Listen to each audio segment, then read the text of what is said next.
চাবি বলেছেন আমার নবী। শুনতে পাওয়া যায় কত লোকে কয় নামাজ পড়ে কি হবে, যারা নাকি হয় গো পাপী তারাই নামাজ পড়িবে। আর এমন ধারণা, আর এমন ধারণা কেউ রেখো না, আর এমন ধারণা কেউ রেখো না, সোজা দোজখে যাবি। নামাজ জান্নাতের চাবি বলেছেন আমার নবী। আপনি বলেছেন নামাজ হচ্ছে জান্নাতের চাবি, নামাজ ছাড়া জান্নাতে যাওয়া যাবে না। আর জান্নাত যেতে গেলে ওই যে পুলিশেরা পাড়ি দিতে হবে, আর ওই পুলিশেরা হচ্ছে 30,000 বছরের রাস্তা। ওই পুলিশেরা পাড়ি দিতে গেলে 30,000 বছরের রাস্তা। নিচে আছে জাহান্নাম, যেতে গেলে তো কেটে পড়বে। ওই পুলিশের রাতের রাস্তা হবে 30,000 বছর। আর চুলের চাইতে অধিক চিকন, আর চুলের চাইতে অধিক চিকন, হীরার চাইতে ধার নবীজি। ফুলের মাঝে আমায় করো পার, নইলে আমি ডুবে যাই গো সাগরের মাঝার। দেখেন বেরাদিন ইসলাম সামিয়িনে কিরাম, দয়ার নবী মুস্তাফা সাল্লাল্লাহু আলাইহি ওয়াসাল্লাম হযরতে আলী শেরে খোদা মুশকিলে কুশাকে বললেন, ও আলী, তুমি তো জানো নামাজে কাজা করলে 80 হুপাত দোজখে জ্বলতে হয়, 2,88,00,000 বছর দোজখে জ্বলতে হয়। তবে তুমি ইচ্ছাকৃত নামাজে কেন কাজা করলে? আমাকে জাগ্রত করে নামাজ কেন আদায় করলে না? এই কথা যেমনি বলা, হযরতে আলীর চোখে পানি, আর কান্না করতে করতে এই কথা বলতে লাগলেন, দয়ার নবী, নূরের নবী গো, আপনি মোদের ঈমানের ঈমান। বলেন সুবহানাল্লাহ, জোরে বলেন সুবহানাল্লাহ। দয়ার নবী, নূরের নবী গো, আপনি মোদের ঈমানের ঈমান। আপনার জন্য ঘর বাড়ি, আপনার জন্য জমিদারি, আপনার জন্য দিতে পারি জান। বলেন সুবহানাল্লাহ।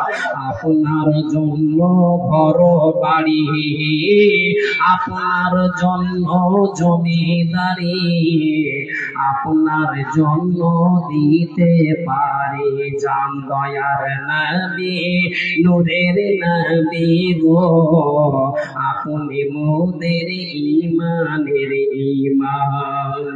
মাথা মোবারক সরিয়ে দিয়ে এমনে নামাজ পড়িয়ে গিয়ে আপনি যে করিতেছেন আরাম। বলেন সুবহানাল্লাহ, আর জোরে সরে বলেন সুবহানাল্লাহ। নবী মুস্তাফা সাল্লাল্লাহু আলাইহি ওয়াসাল্লাম বলছেন হযরতে আলীকে, তুমি আমার মাথা সরিয়ে কেন নামাজ পড়তে গেলে না? মাথা মোবারক সরিয়ে দিয়ে কেমনে নামাজ পড়ে গিয়ে আপনি যে করিতেছেন আরাম। দয়ার নবী, নূরের নবী গো, আপনি মোদের ঈমানের ঈমান। ভালোবাসার হলে কাজা।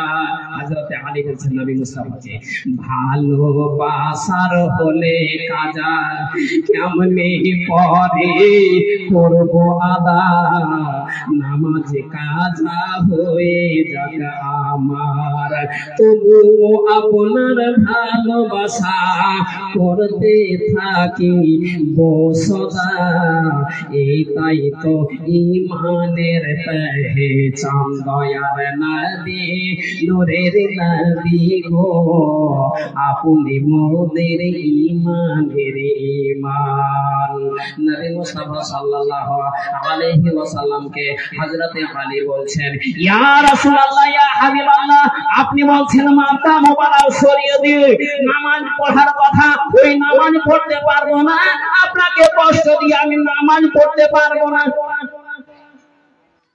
ইয়া রাসূলুল্লাহ, আপনাকে কষ্ট দিয়ে আমি নামাজ পড়তে পারবো না।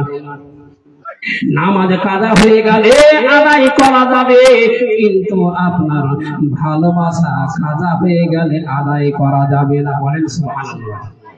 নামাজ কাজা হয়ে গেলে আদায় করা যাবে, কিন্তু নবী মুস্তাফার ভালোবাসা কাজা যদি হয়ে যায় আদায় করা যাবে না। বলেন সুবহানাল্লাহ। যেমন এই কথা বলা নবী মুস্তাফা সন্তুষ্ট হলেন, এত আনন্দ পেলেন, এত আনন্দ পেলেন, আর আনন্দ চিত্তে দয়ার নবী মুস্তাফা বলতে লাগলেন, ও আলী গো,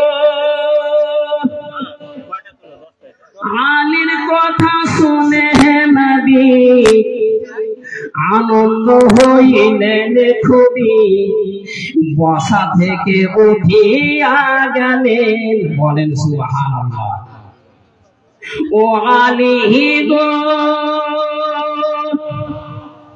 আলীর কথা শুনে নবী আনন্দ হইলেন খুবই, বসা থেকে উঠিয়া গেলেন। যারা ভালোবাসে মোরে যাবে জান্নাত ভেতরে। আল্লাহু আকবার। যারা ভালোবাসে মোরে যাবে জান্নাত ভেতরে, যারা ভালোবাসে মোরে যাবে জান্নাত ভেতরে, দোজখী কবু হবে না, ও গো মুমিন মুমিনা। নবী পাকের শানের কথা তোমরা জানো না, নবী পাকের মানের কথা তোমরা জানো না, ও গো মুমিন মুমিনা। নবী পাকের মানের কথা তোমরা জানো না। ও মুমিন,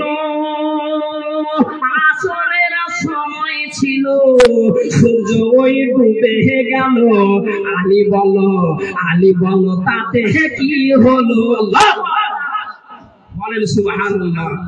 ও মুমিন, আসরের সময় ছিল, সূর্য ওই ডুবে গেল, আলী বলো তাতে কি হলো? সূর্য উঠাবো আমি, নামাজই পড়বে তুমি। আল্লাহু আকবার। সূর্য উঠাবো আমি, নামাজই পড়বে তুমি। সূর্য উঠাবো আমি, নামাজই পড়বে তুমি। আলী বলো কিসের ভাবনা, ও গো মুমিন মুমিনা। নবী পাকের শানের কথা তোমরা জানো না, নবী পাকের মানের কথা তোমরা জানো না, ও গো মুমিন মুমিনা। নবী পাকের শানের কথা তোমরা জানো না। ও মুমিন, এ কথা বলার পরে আঙুলের ইশারা করে ডুবা সূর্য উঠাইয়া দিলেন। আল্লাহু আকবার। সুবহানাল্লাহ। ও মুমিন এ কথা বলার পরে আঙ্গুলের ইশারা করে ডুবা সূর্য উঠায়া দিলেন। হযরত আলী নামাজে আদায় তাড়াতাড়ি করে নেয়। হযরত আলী নামাজে আদায় তাড়াতাড়ি করে নেয়। সকলে মানে আহলে হাদিসের মানে না।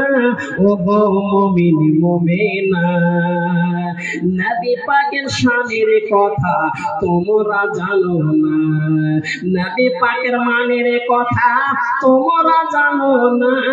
ও গো মুমিন মুমিনা, নবী পাকের মানের কথা তোমরা জানো না। শেষ সন্ধে এই কথাটা বলে আমি বক্তব্য দিতে বলি। ও মুমিন ওয়াকিলের এই রচনা মিথ্যা যেন কেউ ভেব না, এ যে হাদিসের বর্ণনা। ও মুমিন ওয়াকিলের এই রচনা মিথ্যা যেন কেউ ভেব না, এ যে হাদিসের বর্ণনা। যতক্ষণ না সবার আগে না ভালোবাসো নবীজিকে, বলেন সুবহানাল্লাহ, যতক্ষণ না সবার আগে ভালো না বাসো নবীজিকে, ইমানদার হতে পারবে না। ও গো মুমিন মুমিনা, নবী পাকের শানের কথা তোমরা জানো না, নবী পাকের মানের কথা তোমরা জানো না। ও গো মুমিন মুমিনা, নবী পাকের মানের কথা তোমরা জানো না, নবী পাকের মানের কথা তোমরা জানো না। ও গো মুমিন মুমিনা, নবী পাকের শানের কথা তোমরা জানো না। আল্লাহুম্মা সাল্লি আলা সাইয়্যিদিনা মাওলানা মুহাম্মদ ওয়া আলা আলিহি সাইয়্যিদিনা মাওলানা মুহাম্মদ সাল্লি আলা মুহাম্মাদিন সাল্লি আলা মুহাম্মদ হরদম জবান से निकालो पाक नबी मुहम्मद हरदम जबान से निकालो शफीआ मुहम्मद सल्लल्लाहु अलैहि वसल्लम। বেরাদির ইসলাম সামিন কিরাম, তাহলে এই ঘটনাতে আপনারা বুঝতে পারলেন যে মা বাপ আত্মীয় স্বজন সমস্ত জিনিস অপেক্ষা, এমনকি নামাজ অপেক্ষাও নবী মুস্তাফাকে ভালোবাসতে হবে, যা হযরত আলী দেখিয়ে দিলেন। আর কোরআন শরীফে লেখা আছে আন নাবিয়্যু আওলা বিল মুমিনিনা মিন আনফুসিহিম, এর মানে হলো যে নিজের জান অপেক্ষাও নবী মুস্তাফাকে ভালোবাসতে হবে। বলেন সুবহানাল্লাহ, নিজের জান অপেক্ষাও নবী মুস্তাফাকে ভালোবাসতে হবে। যদি না ভালোবাসা দেন নিজের জান অপেক্ষা, তো আপনি পাক্কা এক নম্বর পিওর ইমানদার হতে পারবেন না। আর ইমানদারদের জন্যই হচ্ছে জান্নাত। তো যাক বলার অনেক ছিল, যাহা বললাম বলার মধ্যে ভুল ত্রুটি মার্জনী। আসসালামু আলাইকুম ওয়া রাহমাতুল্লাহি ওয়া বারাকাতুহু।